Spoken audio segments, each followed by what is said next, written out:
Muy buenas tardes Bien, a todas y a todos. Esto es Tardes de Ciencia y les damos la más cordial bienvenida. Agradecemos a los asistentes, apaguen sus micrófonos y sus cámaras y se encuentran encendidos. En caso de haber preguntas, a favor de levantar la mano y nuestro moderador o ponente les dará la palabra o pueden hacerlo llegar a través del chat con la opción de interactuar con el ponente. Y vamos a darle nuestra voz, o la voz a nuestro director general de investigaciones, el doctor Ángel Trigos Landa, quien hará la presentación de nuestro ponente del día de hoy. Bienvenidos.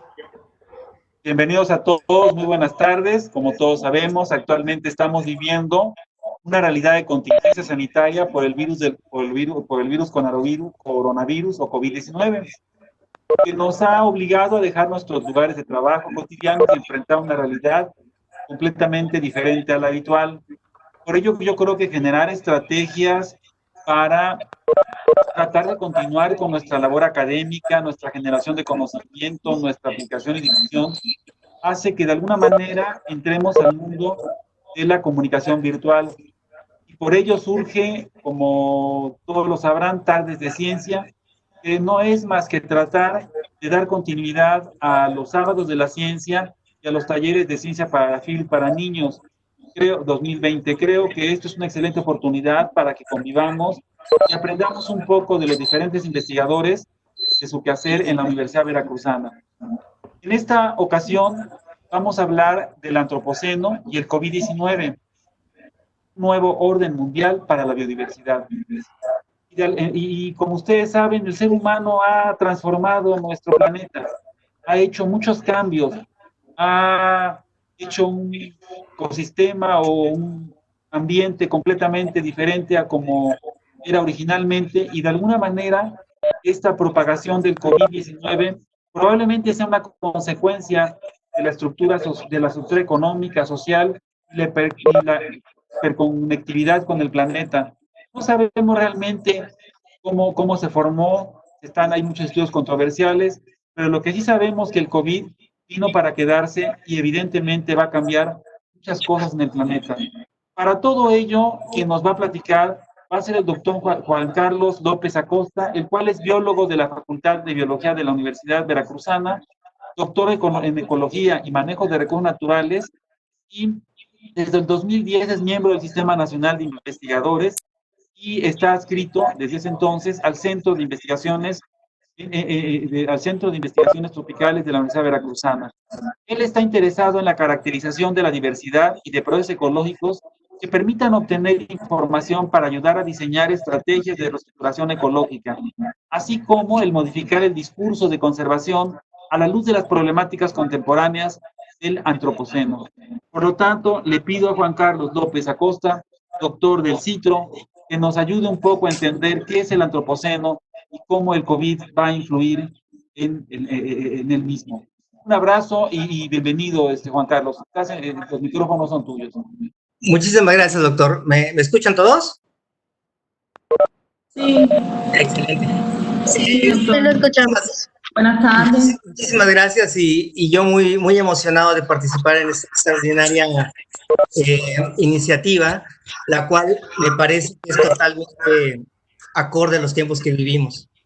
Y bueno, ya dicho el tema central de mi charla, quisiera yo empezar un poco esta plática con ustedes haciendo una reflexión previa. Y, no sé, pero me parece que todo el mundo tenemos tendencia como la nostalgia, como querer recordar las cosas que antes eran mejor. Y esto ha traído una moda muy interesante, muchas cosas de las cosas retro, o mucho de las historias de ver revalorizar, por ejemplo, los coches clásicos o revalorizar, eh, revalorizar algunos piezas que antes hubiéramos podido pensar que eran cacharros. Pero me parece que este término de nostalgia nos impera mucho actualmente. Y es curioso, pero eso pasa principalmente en la música. Si ustedes ven, y siempre vamos a decir que la música de antes fue mejor, ¿no? O sea, cuatro grandes mega exponentes del rock, evidentemente no tendrían comparación actualmente. evidentemente no tendrían comparación actualmente. Pero fíjense que es chistoso, porque resulta que también las cosas que pasaron hace poco tiempo, parece que también tendemos a tener esa historia de la remembranza, de la añoranza. Y no más que esto. ¿Se acuerdan cuando todos nos aglomerábamos en ciertos lugares públicos? Y a veces las cosas que teníamos que hacer para vivir en esos lugares públicos ante tanta gente. ¿Se acuerdan cuando intercambiaban fluidos a una distancia no sana? Eso me parece que ya está, ya no es concebible actualmente, ¿no? Incluso el arte de comer en la calle o un montón de gente junta al mismo tiempo, parece que ya no está actualmente visto, o actualmente lo vemos con ñañaras, sobre todo cuando llevamos ya más de 2 meses casi recluidos. Entonces parece que éramos felices, pero no lo sabíamos. ¿Y por qué les digo esto? Les digo esto porque parece que el choque entre el pasado y el presente, cuando tenemos una idea muy fija del pasado, puede ser fuerte. O sea, puede ser que no recordemos las cosas como eran o como fueron originalmente. Y este ejercicio mental de poder esforzarnos en imaginar cómo es ahora y cómo lo concebiríamos actualmente, quiero ver si me es útil para poder hablar sobre el antropoceno. Vean, cuando evocamos a la naturaleza vemos esto, eso es lo que nos viene a la mente cuando decimos un bosque bien conservado, ¿no? Los estratos de árboles, esa gran densidad de vegetación, todos los procesos biogeoquímicos integrados, una cosa maravillosa. Pero en realidad, actualmente no estamos así. Actualmente somos más como esto. ¿Se dan cuenta? O sea, cómo este paisaje difiere mucho de la integración esa que vimos hasta poética de la naturaleza. Ahora estamos viendo algunos fragmentos de selva, pastizales, algunos cerquitos, incluso un poste de luz que se atraviesa aquí, un naranjal, un árbol solito. Es decir, ahora la naturaleza es eso. A nivel de paisaje es una composición de cosas donde el hombre ha impactado de una manera muy fuerte. Por ejemplo, antes hablábamos de esto, de los ecosistemas, de la biosfera. Y la biosfera originalmente la podemos definir por una función fácil entre el clima, en función del clima. O sea, evidentemente, más hacia el trópico, encontramos las zonas tropicales, los grandes bosques, las grandes selvas, y nos alejamos de las zonas boreales con menor diversidad. Sin embargo, actualmente parece que esta no es la fórmula que nos está representando o nos está definiendo la biosfera. Ahora parece que es esto, es un sistema que tiene que ver con la densidad de población y el uso de la tierra y la tecnificación. Vean cómo ahora la tierra en realidad es esto, es un conjunto, es un mosaico, nuestro planeta es un mosaico de diferentes tipos de ambientes que se encuentran en cada uno de los continentes, en la cual la huella humana, en cual el impacto humano es totalmente evidente, con algunos remanentes, claro, de vegetación primaria, pero lo que predomina en general son biomas antropogénicos, es decir, de origen por impacto humano.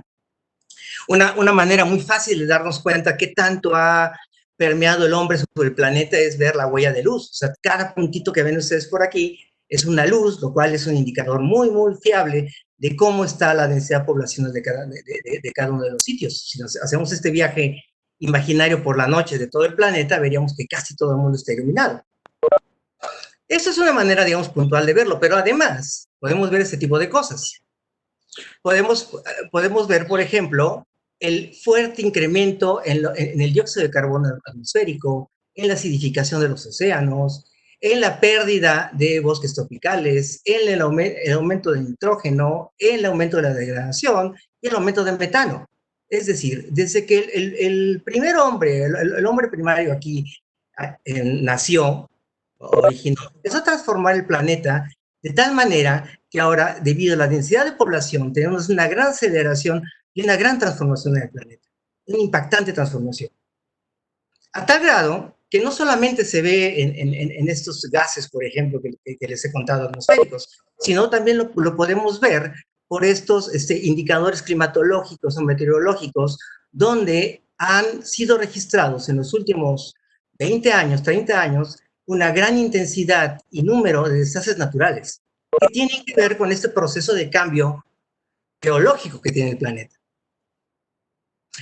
Me encantaría decirles que esta es una diapositiva bonita sobre las corrientes, pero no, en realidad es cómo navega el plástico a través del planeta. ¿Se dan cuenta la invasión de cómo estamos poniendo una huella del humano sobre nuestro planeta? Tanto así que si pasara el tiempo y llegaran unos, el hombre del futuro y hiciera una estratificación, encontraría en esa estratificación correspondiente a los años donde nosotros estamos ahora actualmente, encontraría materiales como aluminio, concreto, plásticos y fibras sintéticas. Es decir, tendríamos un estrato muy claro de materiales hechos por el humano. Todo esto nos hace pensar actualmente en que estamos en el antropoceno. Bienvenidos al antropoceno. El antropoceno es una, vamos a decir, una nueva era geológica que es totalmente caracterizado por el impacto humano sobre los procesos químicos, biogeoquímicos, biológicos y organización de la biodiversidad en el planeta, ¿ok? Donde el hombre tiene el principal nexo con eso.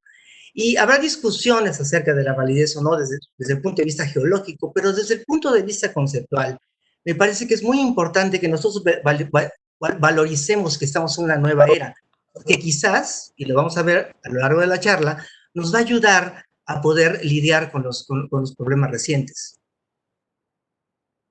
Entonces, de todo esto pasa, y es donde voy a centrar más o menos mi charla. Primero, ¿cómo logró una especie, Homo sapiens, en transformar a un planeta completo? Digo, no es fácil, sonaría. Y otra, ¿cómo un virus pudo ponernos en jaque a ese gran transformador del planeta, creador de nuevas eras geológicas? Lo puso en jaque, o lo está poniendo en jaque, un virus, y lo ha puesto varias veces en realidad. Históricamente los virus y las bacterias nos han puesto en varios jaques. A mí me gusta mucho, digo, para aquellos que luego no entendemos o nos cuesta trabajo entender a los virus como algo no vivo, me gusta hacer la analogía con básicamente los virus en paquetes de RNA. Y esos paquetes de RNA, imagínense como un USB. Esto no está vivo, o sea, un USB no está vivo, pero tiene mucha información. Si inserto el USB en mi computadora, muy probablemente me haga un daño muy fuerte, ¿ok? Porque decodifica la información, ¿ok? Entonces, esa decodificación es lo que realmente, y la expresión luego como enfermedad en nosotros, es lo que nos puede poner en jaque, como nos está poniendo actualmente. Y entonces voy a intentar platicarles a través de un punto de vista que tiene que ver más con combinar la parte social de los humanos, nuestra parte cultural, y en relación a una parte ecológica. Es decir, vamos a entender a la configuración actual del planeta como una interacción entre los sistemas socioculturales y los sistemas sociológicos que a través de la cultura y la sociedad están modificando al planeta. Para eso me voy a tomar tres principales conceptos, a ver qué les parece. El primero es platicarles de ultrasocialidad humana. Ya van a ver de qué se trata. La segunda es la transformación de hábitat y la tercera es la hiperconectividad. Son tres grandes características que Homo sapiens tiene actualmente y que creo que están contribuyendo de una manera muy importante al desarrollo de esta pandemia. Empezaré contra la ultrasocialidad. Y empezaré diciéndoles algo como esto: la socialidad o ser organismos sociales no es exclusivo, como casi nada, de los humanos. Por ejemplo, aquí estamos viendo un bicho que es totalmente social, que lo conocemos muy bien, que es Apis mellifera, la cual tiene castas entre ellos, los cuales se ayudan todos para promover la reproducción de la hembra. ¿Ok? Aquí tenemos otro ejemplo muy común en los trópicos, que son las termitas, las cuales también se dividen en castas, la reina, una sustituta por se muere la reina, un rey que la fecunda, las aladas, los soldados, obreros, etcétera, que en conjunto defienden a este nido y lo mantienen en óptimas condiciones. Estos dos ejemplos cumplen con un concepto que se llama eusocialidad. La eusocialidad es cuando son sociales completos. Cualquier obrera se mata porque la raza se reproduzca. Y lo que pasa aquí, igual que pasa con las termitas, es que el parentesco genético entre ellos es muy alto. Entonces me conviene, si mi hermana tiene todos los genes que tengo yo, si se reproduce mi hermana es como si me reprodujera yo. Básicamente esa es la idea. Por eso son eusociales, si tienen tal organización. Otros ejemplos sociales, y ya sé que seguramente pusieron alguna expresión de sorpresa, es este bicho que ahora es famoso de una mala manera, que es Vespa mandarina, una avispa que es originaria de Asia, de Japón específicamente, y que ahora ha sido reportada en Estados Unidos y ha creado una polémica y ha creado una noticia a nivel mundial. También es un insecto social, también tiene castas, todos ven porque la reina se reproduzca, hace nidos en la tierra, y seguramente estarán preguntando, no, está reportada en Estados Unidos, pero no está reportada como establecida en Norteamérica. Eso hace una gran diferencia. O sea, hay reportes de su presencia, pero no hay reportes de su permanencia, lo cual no es trivial porque resulta que esta abeja, todos se mueren excepto la reina que sobrevive el invierno. Entonces hay una parte de su ciclo de vida que no es tan fácil para ella. Entonces, también son insectos, también son sociales. Y son sociales a tal grado de que les dice a sus hermanas, vénganse, vamos a atacar un nido, este es Apis mellifera, donde llegan, intentan atacar, cuando van a atacar, le chiflan a sus compañeras, obviamente a través de comunicación química, y empiezan a atacar el nido, donde llegan, decapitan, pueden destrozar un nido, son un problema fuerte realmente para la apicultura, siempre cuando existan, y llegan y se alimentan principalmente de las pupas.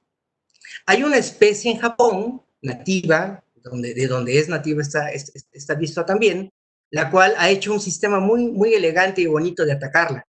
También son eusociales, acuérdense. Llega la primera avispa, se planta enfrente, llegan las avispas, es un apis, no recuerdo el género, se pone alrededor de ella y empieza a vibrar sus alas, aumenta la temperatura, y aparte de que aumenta la temperatura, aumenta el contenido de CO2 y se hace imposible vivir para la avispa, para Vespa mandarina. Entonces, vean cómo dos estructuras sociales colaboran entre sí para el desarrollo de su propia especie.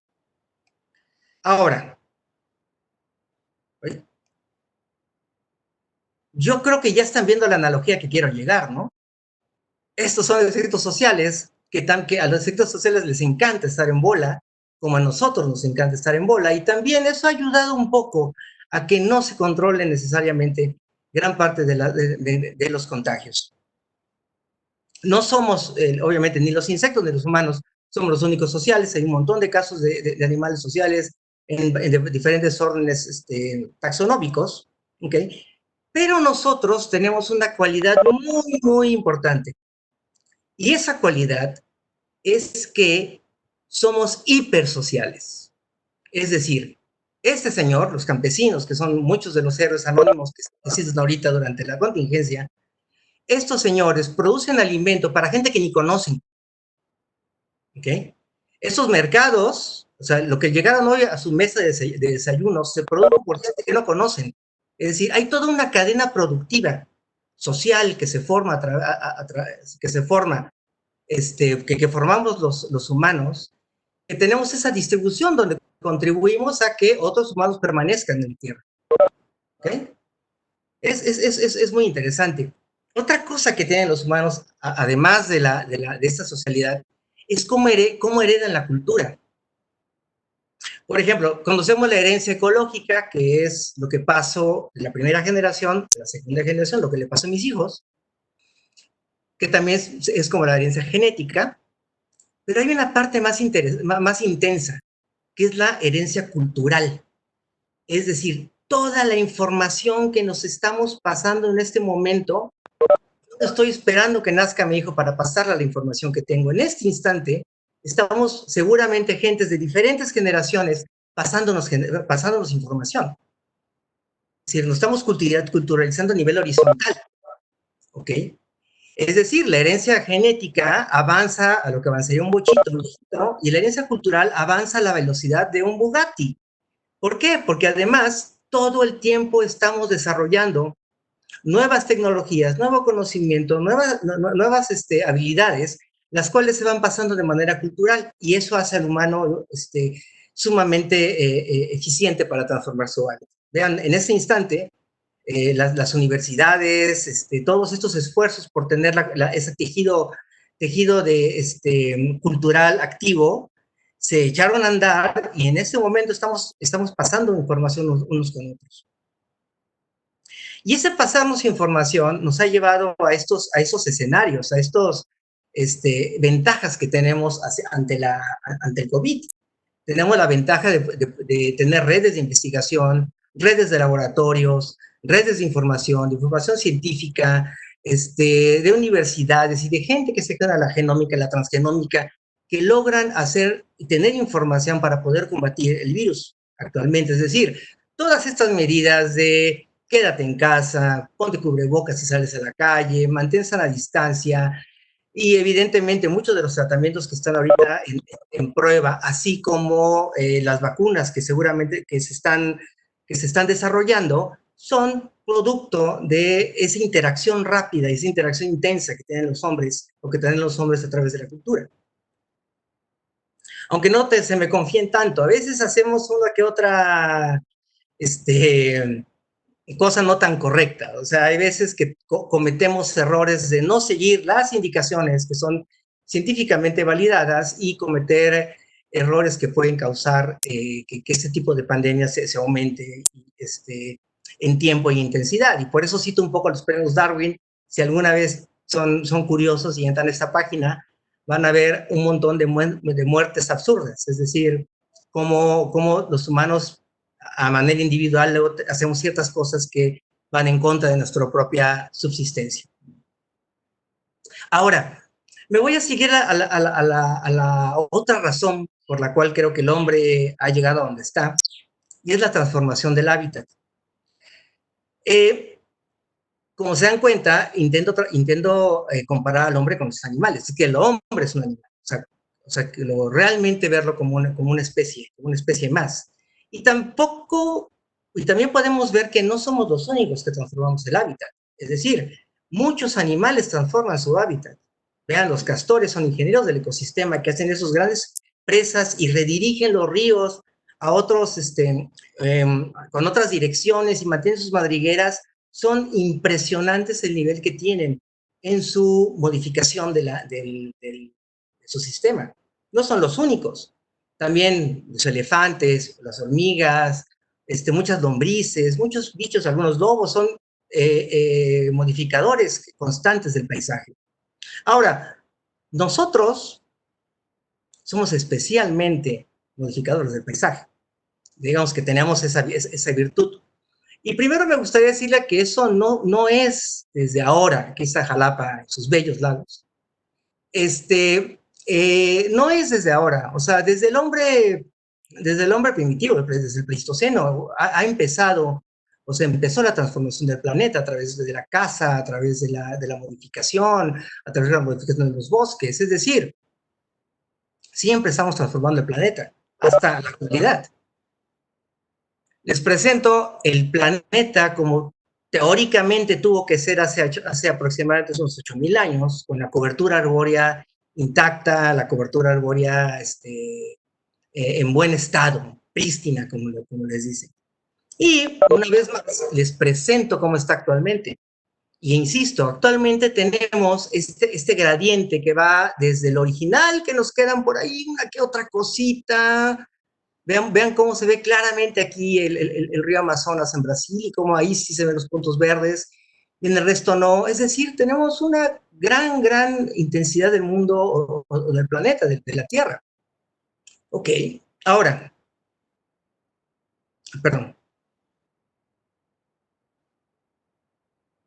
Estas coberturas son el hábitat de un montón de especies que viven ahí. Es decir, en esa cobertura, en esos bosques, habitan todas esas personas que están aquí, diferentes especies, diferentes expresiones de genotípicas y diferentes expresiones en que la vida resuelve problemas ambientales que les pone cada uno de esos ecosistemas.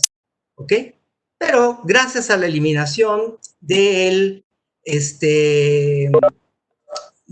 bosque, pues empezamos a tener algunos problemas. Vean, aquí está un mapita donde les indico más o menos cuáles son las regiones donde hay más intensidad de captura o caza de los animales que viven en esos ecosistemas. Es decir, tenemos los bosques, pero muchas veces esos bosques que nos tienen, o los remanentes, pueden ser que sean bosques vacíos, bosques que no hay animales por producto de la caza y la extracción. A eso le ha llamado un célebre ecólogo mexicano y orgullosamente mi profesor, cambió o ha modificado el tema de deforestación a defaunación. Es decir, estamos defaunando, que es algo que no se ve. Pero no tanto. Vean, a ver si se les hace igual de fascinante que a mí. Esa es una hipótesis sobre un efecto de cascada de la defaunación. Tenemos a los grandes mamíferos, los cuales tienen un impacto en las plantas, en la estructura de las plantas, en la estratificación de la biomasa, lo cual puede tener un cambio en los depredadores, o los mesodepredadores, es decir, los depredadores medios, lo cual puede tener un impacto sobre los roedores, lo cual puede tener un impacto en la presencia de parásitos, lo cual puede tener un impacto en el incremento de patógenos. O sea, no sé si alcanzan a comprender la magnitud de esta liga. Eliminar a la fauna puede traer como consecuencias directas el incremento de patógenos que son de importancia humana. Vean, por ejemplo, en lugares donde hay los grandes mamíferos, los grandes herbívoros, ¿okay? Mantienen la presencia de mesodepredadores, los cuales mantienen a raya a las ratas, y entonces los niveles de infestación y de patogenidad son bajos. Ahora, al eliminar los grandes herbívoros, entonces los mesodepredadores empiezan a escasear un poco, aumenta la cantidad en este caso, de ratas, aumenta la cantidad de parásitos y aumenta la cantidad de patógenos. Entonces, es una liga muy interesante. Para eso, el doctor Rivzo, junto con su equipo, hizo un experimento que me parece muy elegante, donde en África tenían grandes extensiones, donde encerraban con jaulas, excluían a los elefantes y dejaban entrar a los del medio, es decir, pueden hacer una serie de manipulaciones. Y en todos ellos colectaron a las ratas, colectaron a las ratitas que estaban ahí y les sacaron absolutamente todo. Las peinaban, les sacaban muestra de sangre, les sacaban muestra de orina, les sacaban muestra de heces, de todo. ¿Ok? Y encontraron, para nuestra desgracia, todo esto. Es decir, encontraron que, en verdad, cuando se elimina la mesofauna, cuando se eliminan los depredadores, aumentan las ratas, y el aumento de ratas trae como consigo, obviamente, el aumento de pulgas y la presencia de todas estas enfermedades que son zoonóticas, es decir, que se pueden transmitir directamente a humanos. Es decir, un efecto de la defaunación trae como consecuencia, en cascada, la mayor exposición a los hombres, a los habitantes alrededor de estos sitios, de enfermedades. Y puse ahí una en negrita porque seguramente les va a interesar. Dentro de esas enfermedades reportadas en este estudio está Yersinia pestis, que no es otra cosa que el mismo patógeno que entre 1347 y el 53 mató más de 50 millones de europeos. Es decir, que arrasó toda Europa. La peste negra, la peste bubónica, es producto de este incremento de ratas con la asociación de los ácaros con Yersinia. ¿Okay? Y actualmente existe y está confinada o está mantenida en esos bosques siempre y cuando no haya una explosión o una ratización como puede ocurrir. Solamente recordando para aquellos que son fanáticos de la historia, cómo realmente la peste negra fue una cuestión muy delicada, acabó con gran parte de la población europea, como les digo, y su origen, curiosamente, también es asiático, está como por la parte de acá, y se trasladó como se trasladó el humano por medio de barcos y cosechas y cosas por el estilo, y causó una muerte terrible. No se ha eliminado la peste bubónica existe en medios como los parásitos. Ahora, también esta historia trae una cuestión como de comercialización.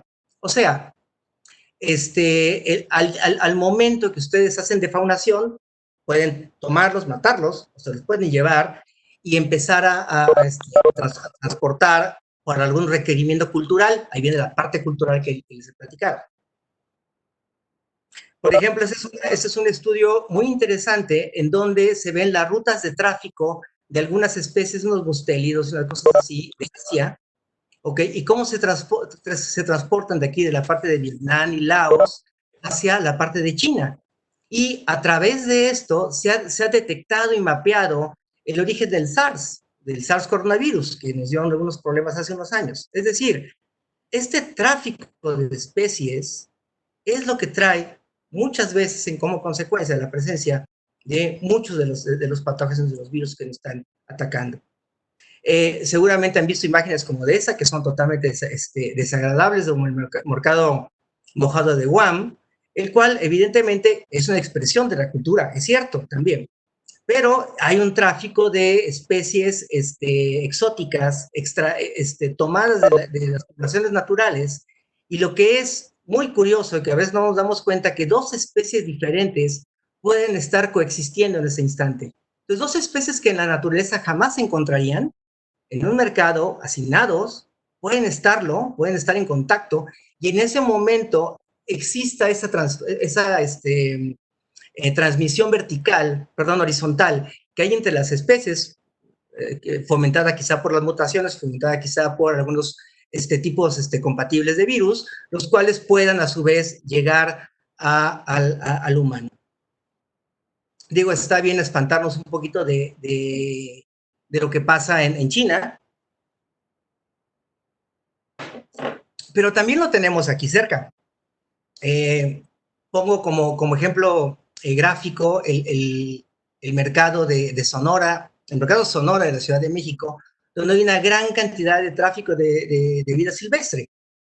Ahí puedes encontrar monos araña y una gran cantidad de bichos que es muy difícil ver, y entran en contacto unos con ellos, y también entran en contacto con animales domésticos, lo cual puede ser una fuente muy, muy importante y potencial de la transmisión de virus. Digo, todo el mundo creo que conocemos esta historia de cómo un bicho que podemos encontrar de manera relativamente común, incluso aquí cercano a Jalapa, Dasypus monomensis, el toche, el armadillo, que es muy, muy requerido por su carne. Efectivamente es un transmisor activo, un transmisor de la lepra. O sea, porta y puede transmitir la lepra a los humanos. Es decir, un poquito de cuidado con lo que nos vamos comiendo.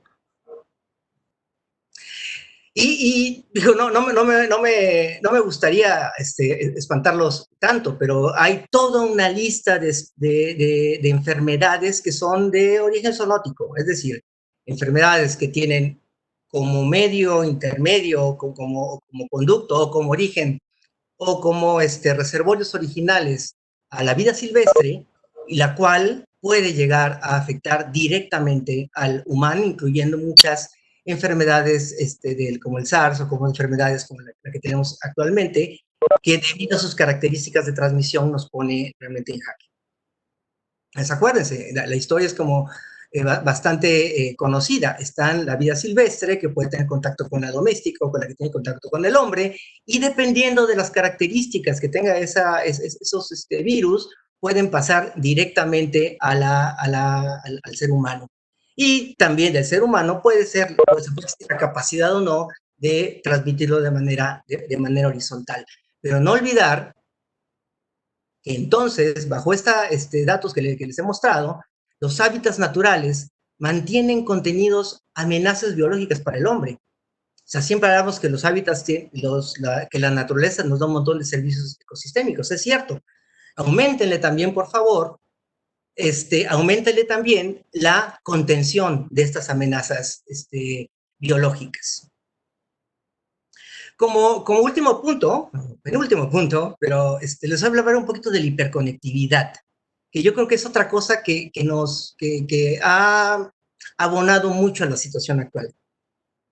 Los hombres en general son hiperconectados. O sea, desde su origen hace 65,000 años, más o menos, en la parte central de África, y cómo se han movido a través de todos los continentes hasta llegar y ser realmente la especie invasora más exitosa de toda la historia del planeta, vemos que somos hiperconectados, nos movemos por todos lados. Los animales también intentan conectarse, intentan moverse a través de los continentes para mejorar para buscar condiciones más favorables para su desarrollo.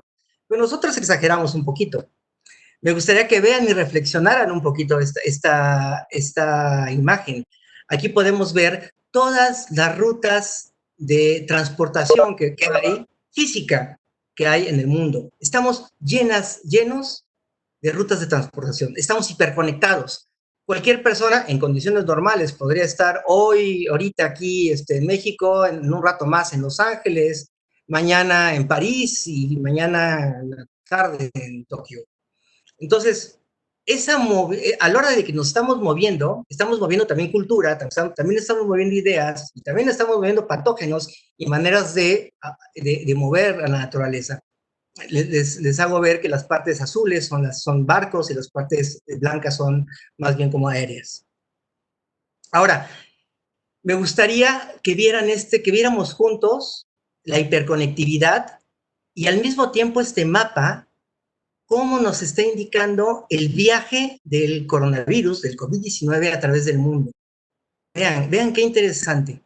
Vean cómo su origen en China y cómo ha sido su desplazamiento alrededor de todo el planeta, de la gran mayoría del planeta.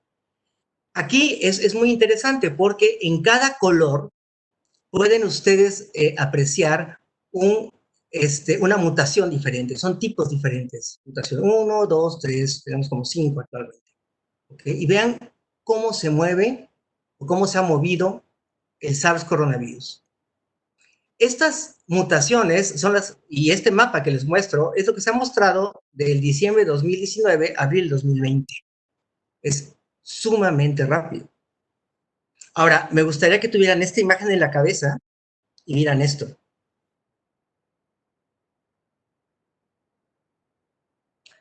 Es decir, se dan cuenta cómo las rutas aéreas, en realidad, las rutas de conexión, son los que mantuvieron o los que mantienen a su vez o han hecho que prolifere y se conecte la mayor cantidad de personas infectadas y se disipe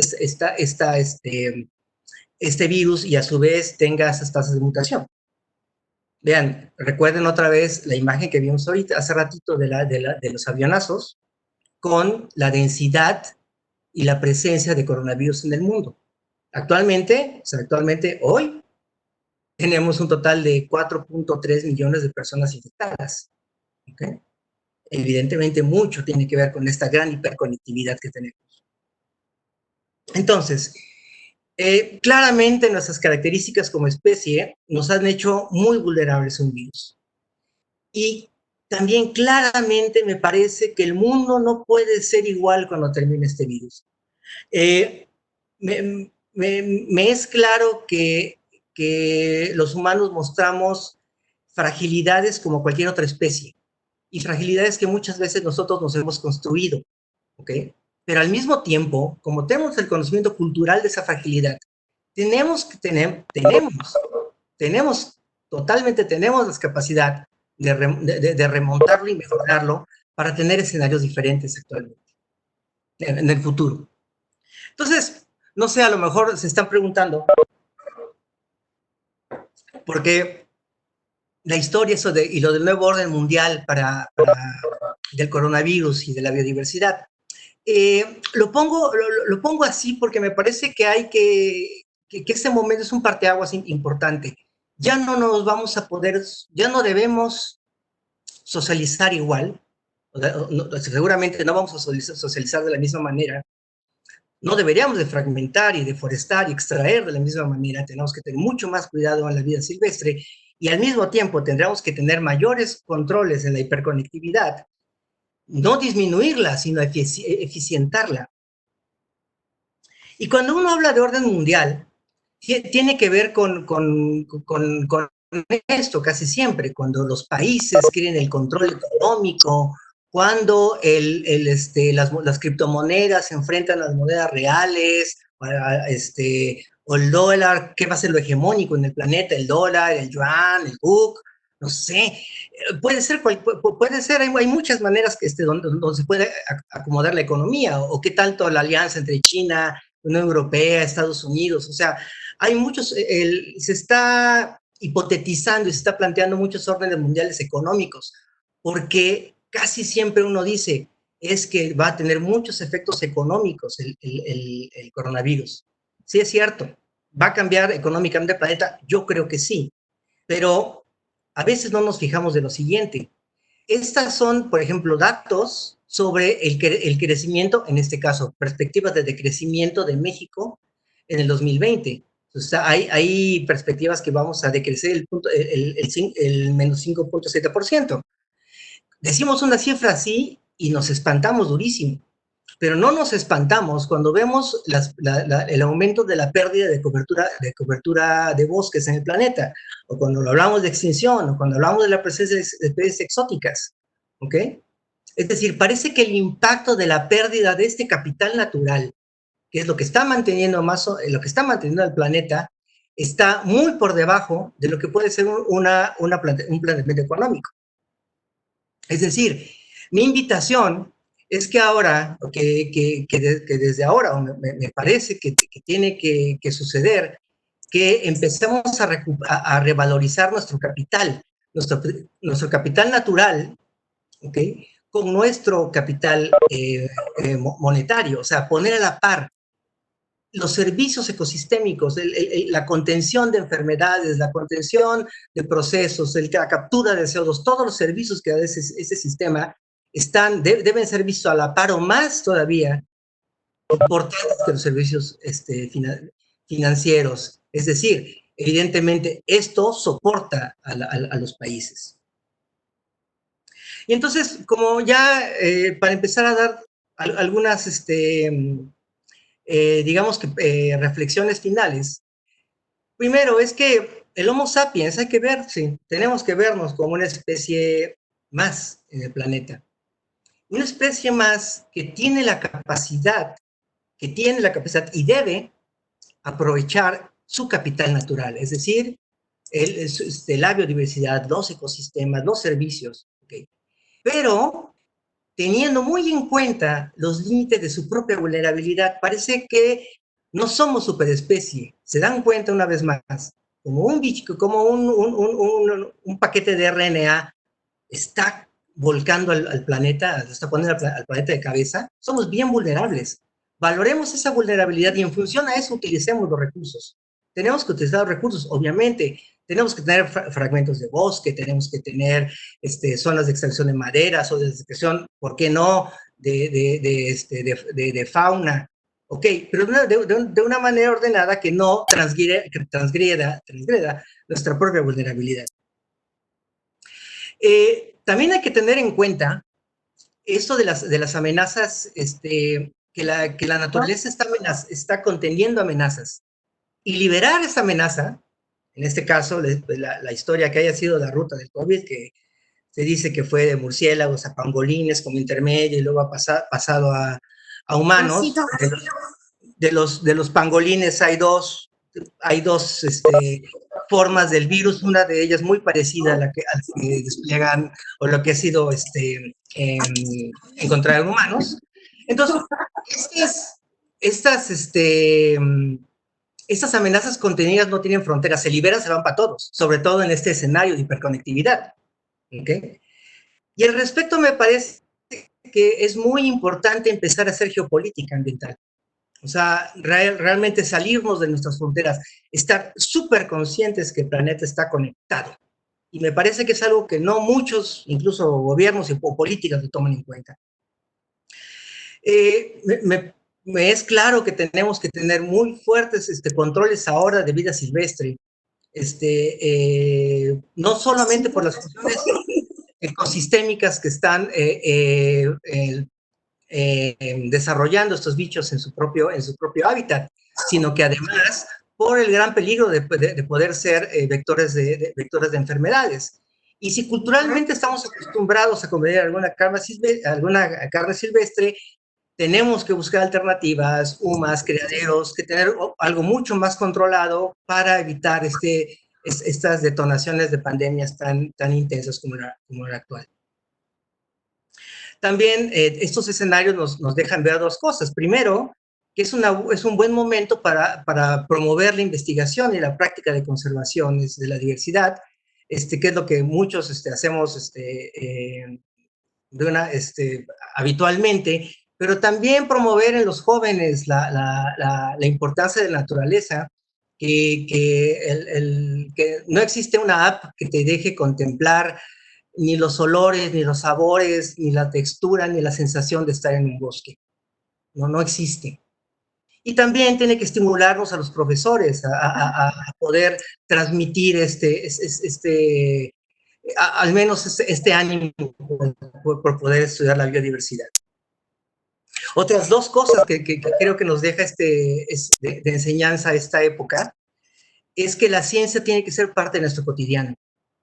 Sean filósofos, sean licenciados en letras, de cualquier manera, el método científico tiene que imperarnos.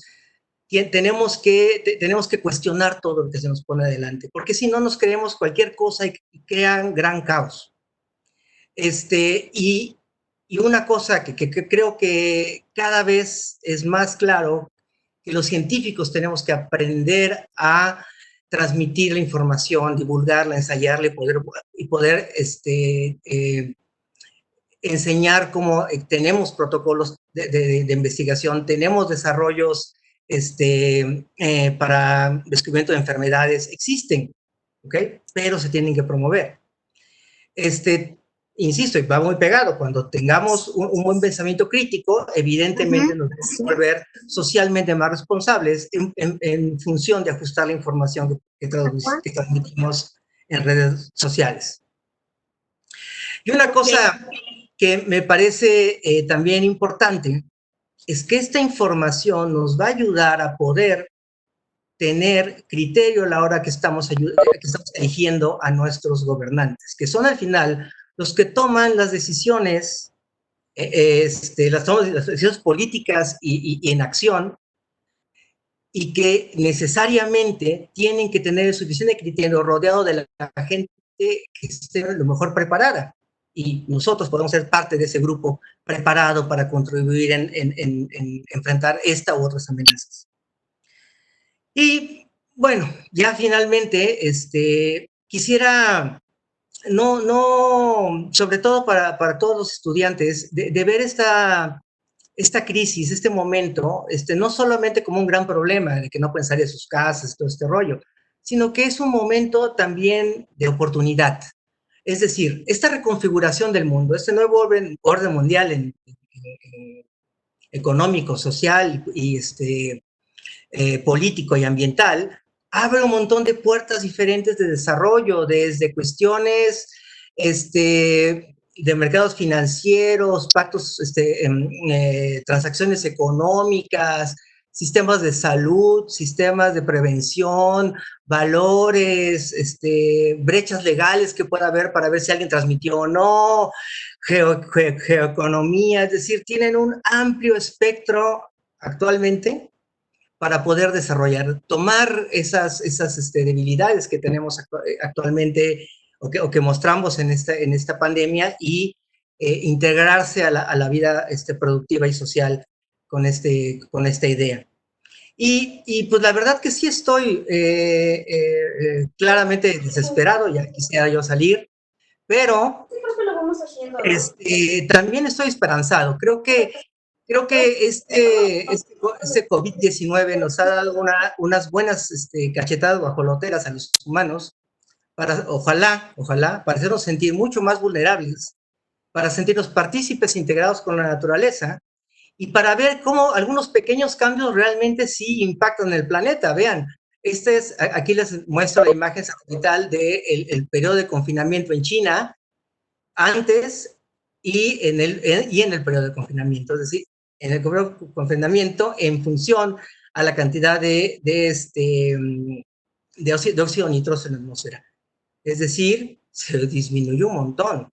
Vean la demanda energética que se ha tenido en estos tiempos, es la más baja comparada con otros grandes, con otros grandes eventos. Y también cómo ha disminuido mucho, por ejemplo, la demanda de energía y la emisión de CO2. Entonces, se puede, claro que se puede, pero tenemos que integrarnos con todos esos cambios.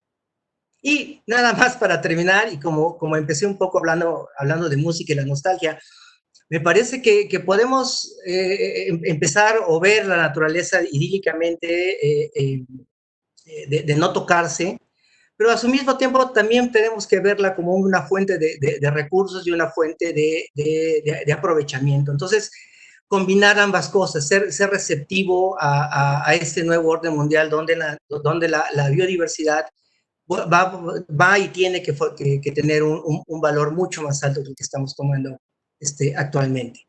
Y bueno, eso sería todo lo que les quería platicar, y quedo a sus órdenes para cualquier pregunta o inquietud o reflexión.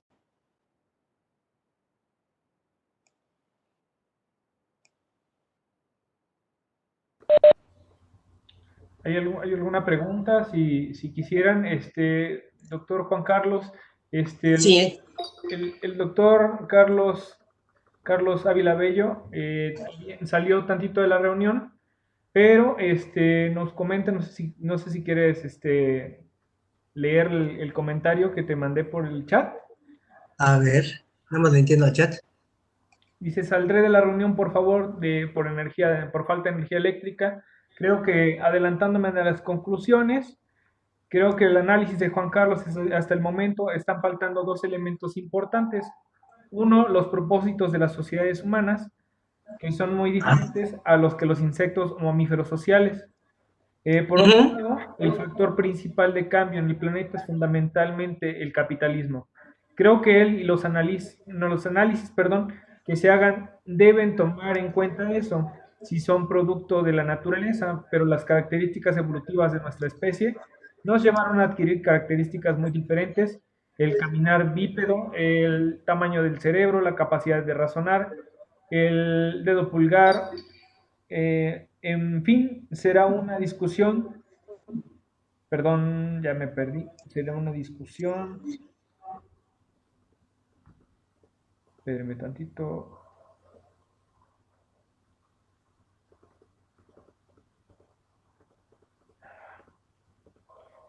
Perdón, en fin, será una discusión muy interesante. Siento no poder continuar y se tuvo que retirar. Ajá, sí, ok. Sí, ya la estoy leyendo ahorita. También hay otro chat de Chacón. No sé si le gustaría participar con el micrófono, si puede habilitarlo para lanzar la pregunta de manera directa. Ok, también podría ser una reacción al comentario. Sí, claro que sí. Por supuesto, o sea, por supuesto hay más características anatómicas y de historia evolutiva que tienen los humanos para el desarrollo del cerebro tan solo, el del pulgar, hay muchas otras características que en conjunto hacen una especie con el potencial de cambio a nivel global. Aquí la historia, o lo que intento es empaquetarlo, sobre todo en los últimos 30 años, realmente en los últimos 30 años es lo que ha habido, digo, sí, más o menos 30 años que ha habido un cambio muy fuerte en el planeta. Es una cuestión como una idea más contemporánea, y al final, sí, claro, la parte económica está modificando, pero no podemos solamente decir que un sistema ha sido el pivote central de modificación. Hay gente que vive en comunidades alejadas, que no vive en un sistema económico particular, y también impactan muy fuerte a los sistemas, a su entorno. Habrá que comparar a China con Estados Unidos, y de alguna manera este es un país socialista y un país capitalista. Entonces unos son más eusociales, otros menos, y los dos han impactado horrible al sistema, a todos los ecosistemas, ¿no? Es correcto. Y la otra cuestión es que su impacto a nivel local pierde fronteras y se puede hacer global, como lo estamos viendo ahorita, en enfermedades. Claro. Pero también Chacón tenía una pregunta. Chacón, si quieres preguntar. Hola, ¿qué tal? Buena tarde a todos. Hola, Armando, ¿cómo estás? Muy buena plática, muy interesante. La perspectiva es realmente contundente en muchos de los aspectos, desde la parte biológica y la crisis por la cual estamos transitando, ¿no? Entonces, un poco el comentario y la pregunta que tiene que ver, y esto seguramente en muchos foros seguro va a ser tema de discusiones, que pues las perspectivas económicas son diferentes en muchos países, en diferentes localidades, ¿no? Desde la perspectiva individual como la perspectiva de la sociedad, ¿no? Entonces ya ahorita en algún punto comentaste sobre las personas que viven en ambientes muy retirados, tal vez con pobreza extrema, pues ellos también tienen un impacto sobre la naturaleza que pues ha desencadenado una serie de degradación ambiental, ¿no? Y esto, pues evidentemente las consecuencias son más que claras en todos los recursos de cómo los utilizamos, ¿no? Y esto siempre va a estar presente si hay una sociedad consumista, ¿no? Esa interconexión que tú hablas en la sociedad, que es en todos los países, finalmente tiene también que ver con la interconexión del consumismo, y que algunos tendrán que aportar ese recurso para que otras personas puedan obtenerlo, y esto no necesariamente representa un balance, ¿no? Y ponía ahí un ejemplo como el recurso energético, ¿no? La evidencia muestra muy claramente lo que tú pusiste ahí, que es asombroso, y seguramente mucha gente que trabaje comparte el impacto ambiental de los recursos energéticos como el petróleo, que es todo un caso, porque en paralelo coincide la crisis energética, pero visto desde el consumismo del energético, ¿no? Pero no visto desde la otra parte, que es reducir la emisión de contaminantes a partir de un recurso como el petróleo, ¿no? Entonces, la crisis mundial en términos de energía es claramente hoy más evidente, ¿no? Y entonces en México, por ejemplo, en políticas de energética, pues el petróleo sigue siendo como el paradigma de lo que debe prevalecer en una economía tan complicada como la que tenemos, porque no tenemos una definición de ser un país ni capitalista ni socialista. Sin embargo, estamos en una transición que evidentemente muestra que todavía estamos dependientes de los recursos energéticos que actualmente se utilizan, ¿no? Entonces, no estoy seguro que este tipo de situaciones cambien el paradigma de muchos países a dejar de utilizar recursos como el petróleo, ¿no? Y en ese sentido, pues la evidencia va a mostrar claramente que el manejo, el no manejo de recursos por una contingencia por la que pasamos, tiene un efecto bastante positivo en reducir emisiones de contaminantes, en justamente no tener un impacto como sociedad, todo lo que implica la naturaleza, y pues eso debería ser un punto de decisión de las grandes, de los grandes tomadores de decisiones, ¿no? Que en este caso, pues está oscurecido por una rivalidad económica entre entre las potencias, básicamente, ¿no? Estamos hablando de China y Estados Unidos, que son realmente los que están dirigiendo todo este sistema de crisis también relacionado con el petróleo, ¿no? Bueno, no se diga los árabes realmente ellos viven en la opulencia, no les preocupa la parte económica porque tienen justamente el control del petróleo al antojo, ¿no? Eso se muestra claramente, ¿no? Entonces sí me gustaría saber tu perspectiva y como una visualización de cuál podría ser una estrategia dirigida al manejo de recursos en México en función a la perspectiva que estamos viviendo ahorita del COVID-19 como una enfermedad que está impactando a nivel mundial y en particular los efectos específicos en cada país van a ser muy característicos. Aquí es el reto de cada país en función a lo que nos está ocurriendo, ¿no? Sí, gracias Armando. Has dicho un montón de cosas súper interesantes que dan para una respuesta, una charla larga con unos whiskies. No es cierto. Pero fíjate, ya no sé ni por dónde empezar. O sea, por ejemplo, Estados Unidos, la gran potencia energética. Hace rato el doctor Pedro mencionaba, comparemos la India con, por ejemplo, la India con Estados Unidos. ¿Quién tiene más población? La India. Teóricamente, entonces la India tendría que tener más impacto sobre sus recursos naturales. Su integración cultural no tiene ese impacto, no comen carne, vamos para empezar. Y si lo comparamos con Estados Unidos, que tiene una menor densidad poblacional, pero altamente tecnificada, vemos que el impacto a nivel de energía es asombrosamente diferente.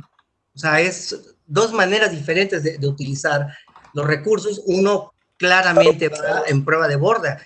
Y otra cosa que hemos notado de Estados Unidos es que nada más salvaban al planeta en las películas, porque les está yendo muy mal. En términos epidemiológicos, sus niveles de contagio son muy altos. Y es el país más tecnificado, industrializado y energizado del mundo.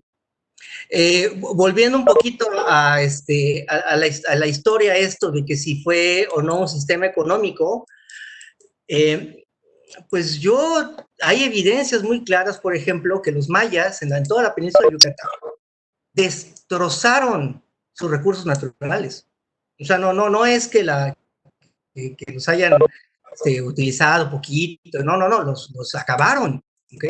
Todo lo que vemos actualmente en esas pirámides llenas de bosques y de selvas son bosques secundarios, muy viejos, sí, pero bosques secundarios.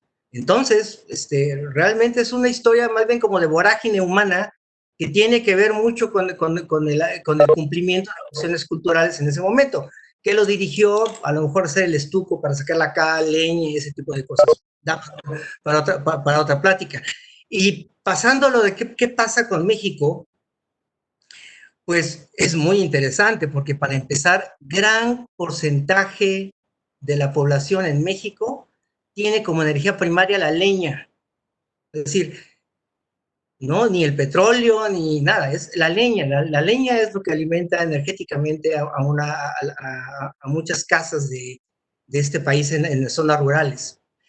Y ese es un problema fuerte. Entonces, lo que tenemos que hacer es intentar alinear no una sola estrategia, me parece que tiene que ser una estrategia múltiple, una estrategia múltiple que nos conecte económicamente hacia afuera en términos energéticos, exportando petróleo o energía, y que nos resuelva, y tener otra estrategia diferente que nos resuelva a escala menor el problema energético, sobre todo en las zonas rurales de nuestro país, que es muy, muy grave. Gracias, Juan Carlos. Muchas gracias, muchas gracias. Tenemos otra pregunta de Ibar Torres, si nos pudiera habilitar su micrófono para que pudiera hacer la pregunta de manera directa. y posteriormente le daríamos el micrófono a Juan Manuel Pech, por favor, que también tiene una pregunta. Sí, buenas tardes. Pues es precisamente eso, ¿no?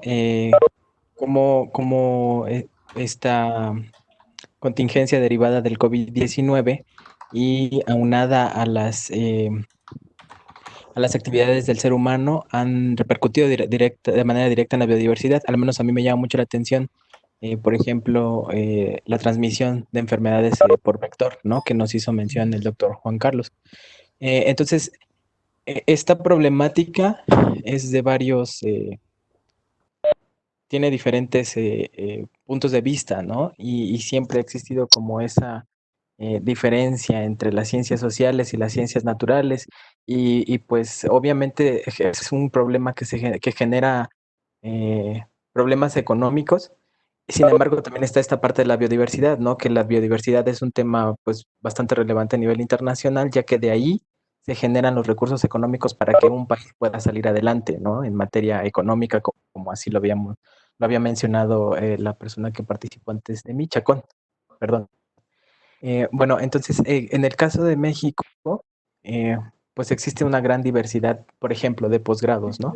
Y cómo estos posgrados pueden ayudar a que esta integración entre ciencias sociales y ciencias naturales se integren para ahora sí que poder brindar una estrategia que permita sobrellevar todo esto que se hace mención, ¿no? Cómo nosotros podemos hacer un mejor uso de los recursos naturales sin afectar la biodiversidad y que la economía se vea funcional, ¿no? También, bueno, ¿cómo sería esta integración desde el punto de vista del ponente?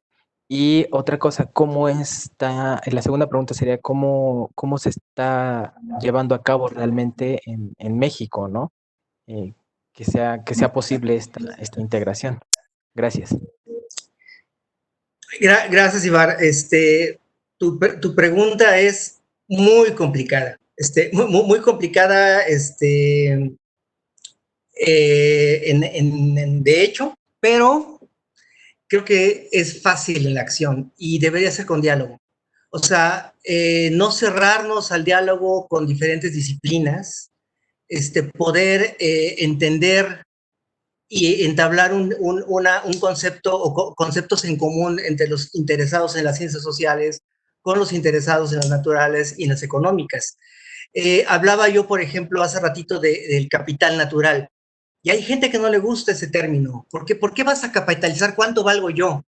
A ver, ¿cuánto valgo yo? Échame, ¿no? Pues por kilo, por hueso, ¿cómo le hacemos?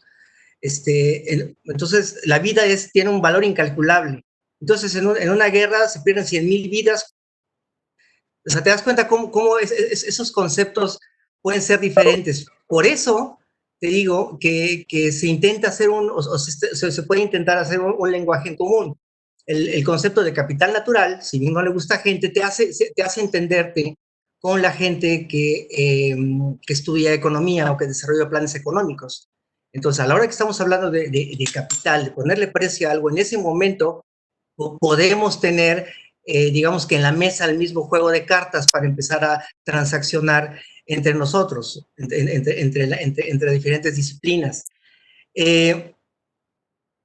Yo creo que, insisto, dialogar, tener lenguajes en común y ver un sistema más global puede ser mucho más interesante y eficiente para poder asociar estas partes de ciencias sociales y ciencias naturales. ¿Cómo lo está haciendo actualmente México?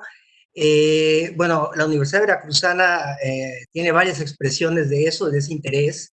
Sitio donde trabajo tiene una perspectiva como en ese sentido, de poder juntar una perspectiva natural con una perspectiva social, conjuntar el capital natural y el capital cultural. Ambos capitales evidentemente se enriquecen uno al otro y entonces mostrarlo como un activo fijo de un país que puede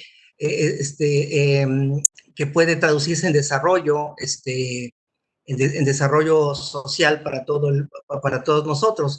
Entonces, yo creo que está por ahí la cosa y socializar esto. O sea, creo que eso nos queda de labor, no solo a mí, ni a los que nos dedicamos enteramente a esto, sino a todos nosotros, poder divulgar y pasar estas ideas de que lo que pasa a manera global o lo que pasa en un país, como en este caso, en el que se detona un virus en China, puede tener repercusiones económicas, sociales, culturales y ambientales. ¿Okay? Y a nivel global. Entonces, eso ser mucho más enfático y estar consciente de que la naturaleza juega un papel fundamental en nuestro bienestar. Muchísimas gracias, Ibar. Tenemos otra intervención de Juan Manuel Pech Canché. Si pudiera habilitar, por favor, su micrófono, doctor. Ok, buenas tardes. Primero, quisiera agradecer a la charla de Juan Carlos. Como siempre, ninguna de sus charlas tiene desperdicio y este en particular fue muy, muy interesante. Yo tengo un par de preguntas. La primera, ¿cuál piensas que sea el efecto que pueda haber, el efecto rebote que pueda haber sobre los beneficios que se han visto ahora, tanto sobre el regreso de la fauna a ciertos ambientes, como el efecto que está habiendo con las emisiones de CO2? ¿Cuál piensas que sea este efecto rebote cuando la situación regrese a lo que llamamos normalidad? Y la segunda, si tú piensas que, bueno, más bien, ¿cuál es el riesgo potencial que tú piensas que pueda haber de que se presente un brote de un virus emergente en México? Mencionabas el caso del mercado de Sonora, en donde hay condiciones que nos pueden favorecer. Entonces, ¿piensas tú que hay algún factor detonante o que simplemente, dadas las condiciones, es solamente cosa de tiempo para que algo así pueda ocurrir? En otros lugares, pero bueno, particularmente ahora en México. Ok, gracias, Juan, y tu pregunta es sumamente interesante. Esta historia de que puede existir un efecto rebote va a depender directamente de las políticas públicas y de las acciones que cada gobierno haga sobre su legislación ambiental, sobre todo. Creo que esta historia del COVID es como una cachetada, así un megaguante nos pegó a todos los seres humanos, a las estructuras económicas, sociales y políticas y científicas. Y nos ha pegado durísimo y nos hace reflexionar cómo están haciendo las cosas en otras partes. Y eso lo voy a conectar con la segunda pregunta. Parece que los sistemas de salud centralizados no son la respuesta más adecuada para brotes de pandemia. O sea, al parecer muchos los países que han tenido más éxito tienen respuestas a los brotes de maneras más aisladas, no con grandes hospitales ni confinamientos, sino con pequeños zonas de atención a los enfermos de los brotes. Entonces se puede controlar mucho más. Hay algunas acciones que ha tomado Noruega, Alemania, en términos de salud pública, que creo que son los que están dando buenos resultados. El desarrollo de modelos pandémicos que nos podrían predecir el impacto y la diseminación de esas enfermedades también intervienen. Ahora resulta que sí somos útiles la gente que hace modelos matemáticos, ¿no? Bueno, si ese cachetada con guante blanco, o más bien ruda, nos pegó realmente, tendríamos que evaluar todas esas cosas. Y en función de cómo los evaluemos y cómo los apliquemos, se va a ver ese efecto de rebote o no. Ojalá y no se vea, pero al menos por lo que está haciendo China actualmente, me parece que ahí vamos a regresar un poco a como estábamos antes. Y es cierto, es muy probable que sea cuestión de tiempo que pase otro virus como ha pasado. ¿Qué pasa con este virus? Que tiene altos niveles de contagio. Es muy eficiente para contagiarse, pero es menos letal que muchos otros virus. Entonces, aquí el problema es de atención. Sí, puede pasar tiempo y en función a lo que hayamos aprendido en en esta experiencia podremos tomar medidas o no.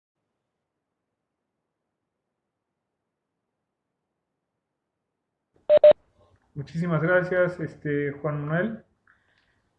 ¿Alguien más que tuviera alguna pregunta? A ver, espérame, estoy viendo una de Anel. Anel, si gustas habilitar tu micrófono para que podamos escuchar la pregunta. Ah, perdón, tienes problemas con el micrófono. La leo.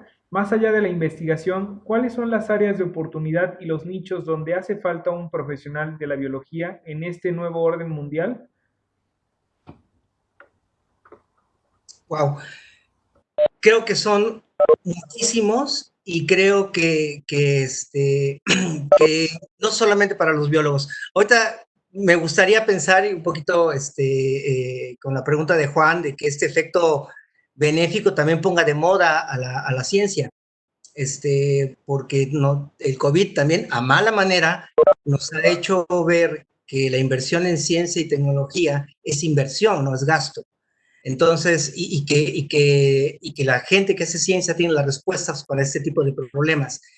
Entonces, yo espero que ahí venga el desarrollo, por ejemplo, de modelos matemáticos de predicción de enfermedades, es una manera de hacerlo.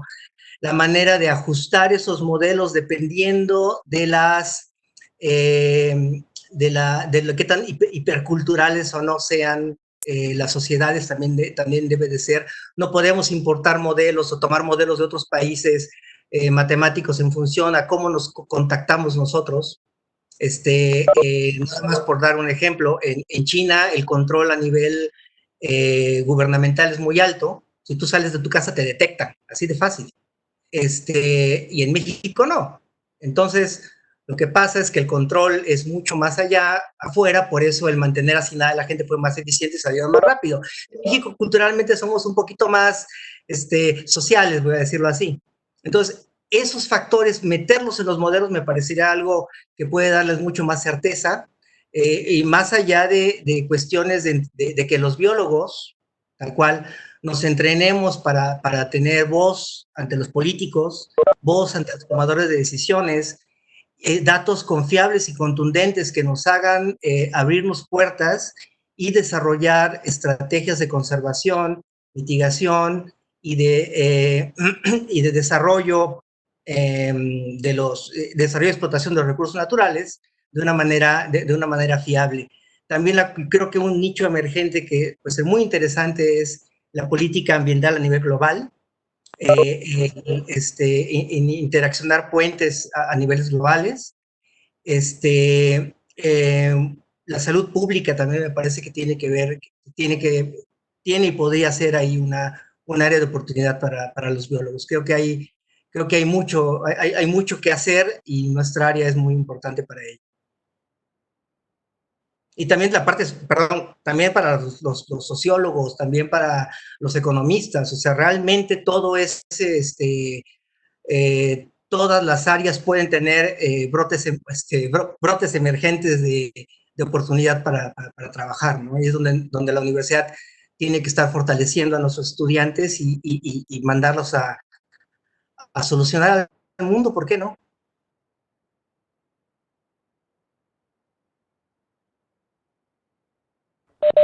Ok. Pues no sé si hubiera alguna otra pregunta. Gracias, Anel. Por favor, que pudieran levantar su mano o pudieran habilitar su micrófono para que la pudieran hacer de manera directa.